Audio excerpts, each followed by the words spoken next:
नमस्कार। BSc first year की botany की ऑनलाइन क्लासेज में आपका स्वागत है। पिछले वीडियो के अंदर अपन ने यूनिट थर्ड के अंदर पॉलीसाइफोनिया के जनरल कैरेक्टर, उसके क्लासिफिकेशन और इसके अलावा उसके अंदर रिप्रोडक्शन के बारे में पढ़ा था। और रिप्रोडक्शन के अंतर्गत अपन ने सेक्सुअल रिप्रोडक्शन के बारे में पढ़ा था।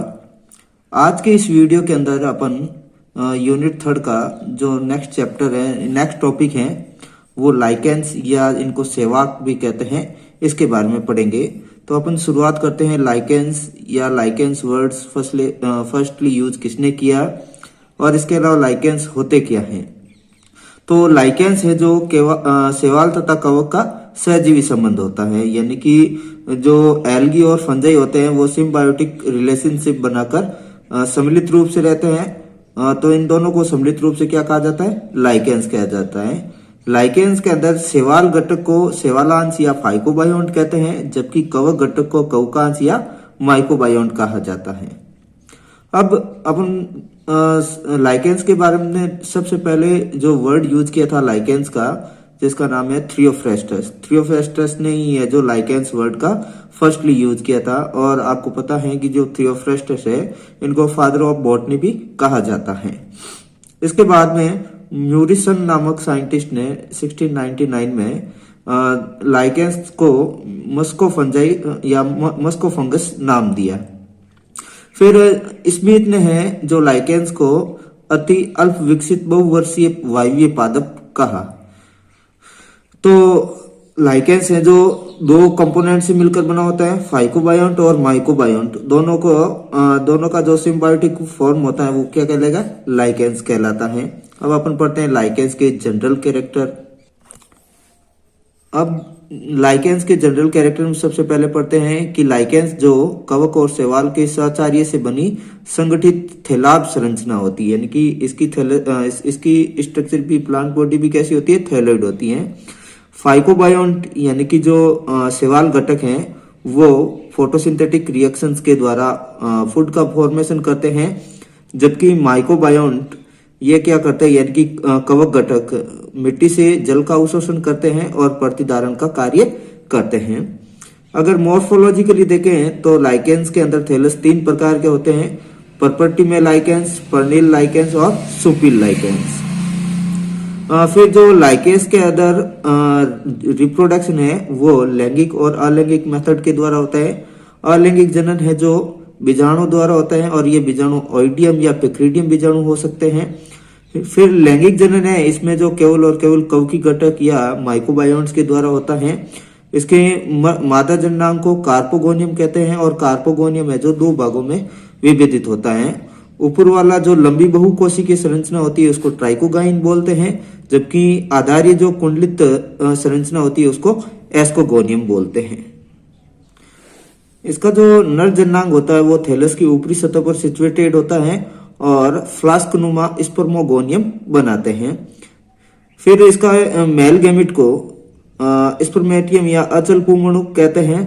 इसका जो फलन पिंड होता है या फ्रूटिंग बॉडी होती है वो 2 प्रकार की होती हैं: प्लेट लाइक जिसको बोलते हैं एपोथीसियम, और फ्लास्क शेप होती है उसको बोलते हैं अपन पेरिथीसियम।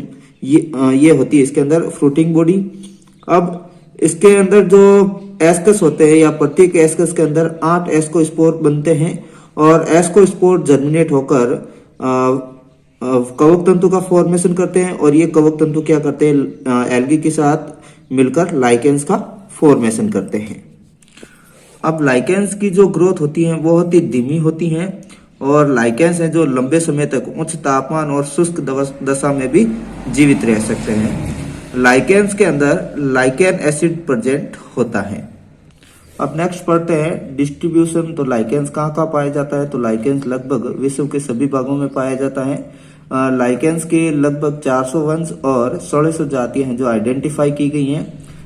सामान्यतः जो लाइकेंस होते हैं वो वृक्ष के स्तंभ, लकड़ी के सूखे लट्टे और चट्टानों पर पाए जाते हैं।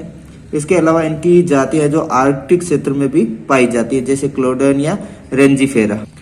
भारत के अंदर लाइकेंस है जो पूरी हिमालय क्षेत्र के अंदर पाया जाता है, जहां पर जो ईयरली जो बारिश होती है वो ज्यादा रहती है।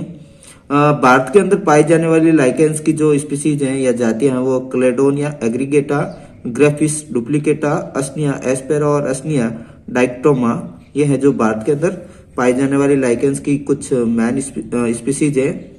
अब लाइकेंस में सेवालांश व कवकांश के साचार्य की प्रकृति या नेचर कैसा होता है, यानी कि जो लाइकेंस है जो दो कंपोनेंट से बना होता है, फाइकोबायोंट और माइकोबायोंट। तो इनके साचार्य के नेचर कैसा होता है तो इसके बारे में पढ़ेंगे। तो जनरली जो फाइकोबायोंट होता है, यानी कि जो लाइकेंस का जो शैवाल घटक होता है, तो उसके अंदर शैवाल के मुख्यतः क्लोरोफाइसी के मेंबर और मिक्सोफाइसी के मेंबर होते हैं। यानी कि जो 75% जो मेंबर होते हैं वो लाइकेंस के अंदर क्लोरोफाइसी वर्ग के मेंबर होते हैं। इसके अलावा जो माइकोबायोंट या कवक घटक होता है वो बेसिडियोमाइसिटीज और एस्कोमाइसिटीज के वर्ग के मेंबर होते हैं। बेसिडियोमाइसिटीज वर्ग के जो सदस्य होते हैं ये केवल लाइकेंस के 4 वंशों में ही पाए जाते हैं, जबकि एस्कोमाइसिटीज के जो कवक हैं वो लगभग लाइकेंस के सभी वंश में पाए जाते हैं। तो लाइकेंस हैं जो क्या करते हैं, लाइकेंस के अंदर है जो सिम्बायोटिक रिलेशनशिप होती है एल्गी और फंजाई के बीच में, और दोनों क्या करते हैं एक दूसरे को लाभ पहुंचाते हैं, हानि नहीं पहुंचती हैं। तो सिम्बायोटिक फॉर्म का मतलब भी ध्यान रख लेना कि इसके अंदर है जो एक दूसरे को दो कंपोनेंट पार्टिसिपेट होते हैं और एक दूसरे को हानि नहीं पहुंचाते, दोनों को बेनिफिशियल होता है, यानी कि दोनों को एक दूसरे से लाभ होता है। इसमें जो एल्गी होती है वो ऑटोट्रॉफिक होती है, जबकि फंजाई है जो ऑटोट्रॉफिक नहीं होती है, क्योंकि फंजाई के अंदर क्लोरोफिल एब्सेंट होता है। तो एल्गी क्या करता है, फोटोसिंथेटिक रिएक्शंस के द्वारा जो फूड का फॉर्मेशन करता है उस फूड को फंजाई को प्रोवाइड करवाता है। लेकिन एल्गी के अंदर है जो इसका जो वाटर एब्जॉर्प्शन का सिस्टम जो मैच्योर नहीं होता या विकसित नहीं होता है, तो फंजाई क्या करती हैं, सॉइल से जो वाटर का एब्जॉर्प्शन, मिनरल आदि एब्जॉर्ब करके किसको प्रोवाइड करती है, एल्गी को प्रोवाइड करती है। तो एल्गी है जो फूड प्रोवाइड करवाती है और फंजाई है जो वाटर और मिनरल्स एल्गी को प्रोवाइड करती है। तो इस तरह से एक दूसरे को दोनों को लाभ मिलता है। अब अपन नेक्स्ट पढ़ते हैं लाइकेंस का वर्गीकरण या क्लासिफिकेशन ऑफ लाइकेंस। तो जेहल ब्रुकनर नामक साइंटिस्ट ने कवकी घटक यानी कि माइकोबायोंट और फलन पिंड की या फ्रूटिंग बॉडी की संरचना के आधार पर लाइकेंस को दो वर्गों में डिवाइड किया, एस्कोलाइकेंस और बेसिडियोलाइकेंस।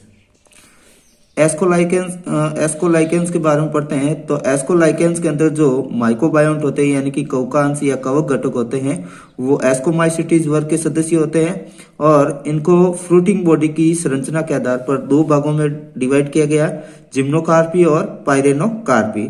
जिम्नोकार्पी के अंदर जो फ्रूटिंग बॉडी होती है वो प्लेट लाइक एपोथीसियम बनाती है, जबकि पाइरेनोकार्पी के अंदर जो फ्रूट बॉडी होती है वो फ्लास्क शेप्ड पेरिथीसियम बनाती है। इसलिए इसको जो जिम्नोकार्पी होता है इसको डिस्कोलाइकेंस भी कहते हैं, जबकि पाइरिनोकार्पी को पाइरिनोलाइकेंस कहा जाता है। जिम्नोकार्पी का एग्जाम्पल पार्मेलिया है, जबकि पाइरिनोकार्पी का एग्जाम्पल डर्मेटोकार्पन है। सेकंड अपन पढ़ते हैं बेसिडियोलाइकेंस के बारे में। बेसिडियोलाइकेंस के अंदर जो कवक घटक होता है या माइकोबायोंट होता है उसके अंदर बेसिडियोमाइसिटीज वर्ग के सदस्य होते हैं। इसका एग्जाम्पल कोरेल है और डिक्टियोनेमा है, जो बेसिडियोलाइकेंस के एग्जाम्पल हैं। इसके अलावा अलेक्जोपोलस और मिम्स ने भी हैं जो लाइकेंस को 3 समूहों में डिवाइड किया था, बेसिडियोलाइकेंस, ड्यूटेरोलाइकेंस और एस्कोलाइकेंस। बेसिडियोलाइकेंस के अंदर जो माइकोबायोंट है वो बेसिडियोमाइसिटीज वर्ग के सदस्य होते हैं। ड्यूटेरोमाइसिटीज के अंदर ड्यूटेरोमाइसिटीज वर्ग के सदस्य माइकोबायोंट्स के रूप में प्रेजेंट रहते हैं, और एस्कोलाइकेंस में है जो एस्कोमाइसिटीज वर्ग के सदस्य जो माइकोबायोंट्स के रूप में लाइकेंस के अंदर प्रेजेंट रहते हैं। अब अपन पढ़ते हैं लाइकेंस की संरचना के बारे में। तो लाइकेंस की जो प्लांट बॉडी होती है वो थैलोइड होती है, और इसका जो शेप होता है वो इरेगुलर होता है, और लाइकेंस का जो कलर होता है मटमेला या मटमेला हरा होता है। तो लाइकेंस की संरचना को समझने के लिए इसको दो भागों में डिवाइड किया गया, एक्सटर्नल मॉर्फोलॉजी और इंटरनल मॉर्फोलॉजी। तो एक्सटर्नल मॉर्फोलॉजी के आधार पर लाइकेंस को 3 ग्रुप में डिवाइड किया गया है, क्रस्टोज लाइकेंस, फोलिएज लाइकेंस और फ्रक्टियोज लाइकेंस। क्रस्टोज लाइकेंस का मतलब होता है प्रॉपर्टी में लाइकेंस, फोलियोज लाइकेंस का मतलब होता है पर्निल लाइकेंस और फ्रक्टियोज लाइकेंस का मतलब होता है सुपील लाइकेंस। अब अपन पढ़ते हैं जो लाइकेंस का जो फर्स्ट थैलस है वो है पर्पल्टिमे लाइकेंस या क्रिस्टोज लाइकेंस। तो इस प्रकार के लाइकेंस का जो थैलस होता है वो चपटा और कठोर होता है और थैलस की निचली सतह अधोस्तर पर एक पपड़ी की तरह चिपकी रहती है और इसके अंदर जो फलन पिंड होते हैं वो थैलस की ऊपरी सतह पर सिचुएटेड रहते हैं। इसके एग्जाम्पल में ग्रेफिस है, हिमेटोमा है, लेकेनेरा है और लेसिडिया है, राइजोकॉर्पन और वेरुकेरिया, ये है जो पर्पल्टिमे लाइकेंस के एग्जाम्पल हैं। सेकंड अपन पढ़ेंगे फोलिएज लाइकेंस या पर्निल लाइकेंस। पर्निल, देखो पर्निल वर्ड शब्द या फोलिएज शब्द है, इससे पता चल जाता है कि जो थैलस होता है वो पर्ण या लीफ की तरह होता है। तो इसका जो थैलस होता है चपटा, फैला हुआ और पत्तियों की तरह पालित और कटावदार होता है। तो थैलस कैसा हो गया? लीफ लाइक स्ट्रक्चर की तरह होता है। और पर्निल लाइकेंस होते हैं, इनकी थैलस की निचली सतह से मूलाभास नुमा अतिवर्दियां निकलती हैं जिनको राइजीन कहते हैं। ठीक है, मूलाभास नहीं होती है इसके अंदर, मूलाभास नुमा अतिवर्दियां निकलती है जिनको क्या कहा जाता है? राइजीन कहा जाता है। और राइजीन की सहायता से ही इनके थैलस है जो किसी न किसी अधोस्तर से चिपके रहते हैं। पर्निल लाइकेंस के एग्जाम्पल में पार्मेलिया है, फाइसिया है, पेल्टिगेरा, जेंथोरिया और गायरोफोरा, ये है जो पर्निल लाइकेंस के एग्जाम्पल है। तो पर्निल लाइकेंस में पार्मेलिया है, इसके बारे में अपन आगे स्टडी करेंगे। जो थर्ड जो लाइकेंस का टाइप है जिसका नाम है सुपील लाइकेंस या फ्रक्टियोज लाइकेंस। तो इस प्रकार के लाइकेंस का जो थैलस होता है वो वेल डेवलप्ड होता है, सुपील यानी कि सर्प लाइक। ठीक है, आपने पढ़ा होगा प्लांट बॉडी जो सर्प लाइक होती है यानी कि जाड़ीनुमा होती है। तो इस प्रकार के लाइकेंस का थैलस भी कैसा हो गया? जाड़ीनुमा होता है और बेलनाकार और ब्रांच्ड होता है, साकित होता है।